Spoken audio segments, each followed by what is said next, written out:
вся опасная оппозиция, вот реально опасная, давно уничтожена физически. То есть она либо выехала оттуда, либо уничтожена физически. И там вот оставлена такая оппозиция удобная, ну то есть это вот такое мнение бытует.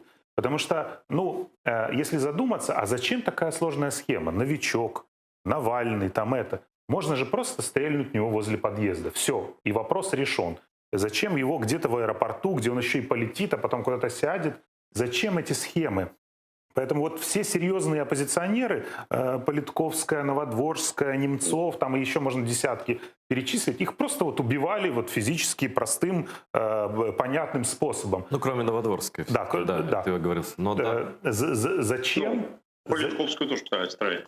Да, зачем вот эти сложности были с Навальным? То есть, тем более на своей территории. Да, да, тут хозяин-барин, тут они его пасли, ну, извините за такое слово, я думаю, круглосуточно. Да. Ну, во-первых, пути Кремля в данном случае неисповедимы. И я говорю, вот вся эта история с Навальным, она для меня загадочна ровно тем, что я не могу пока понять мотива происходящего.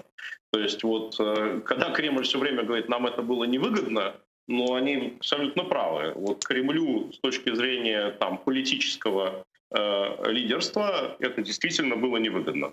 Но это же не означает, что это не было выгодно определенному крылу окружения Путина. Ну, например, ведь там же власть не монолитна в России. Это все предпочитают там называть это вертикалью.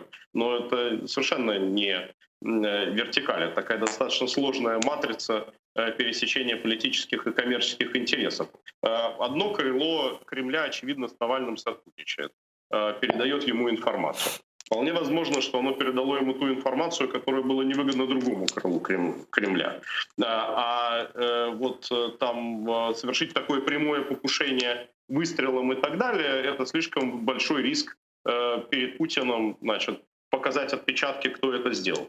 Таким отравлением, ну, иди ищи, кто это совершал. Понятно, что кто-то сверху, а доказательств никаких нету и не ясно.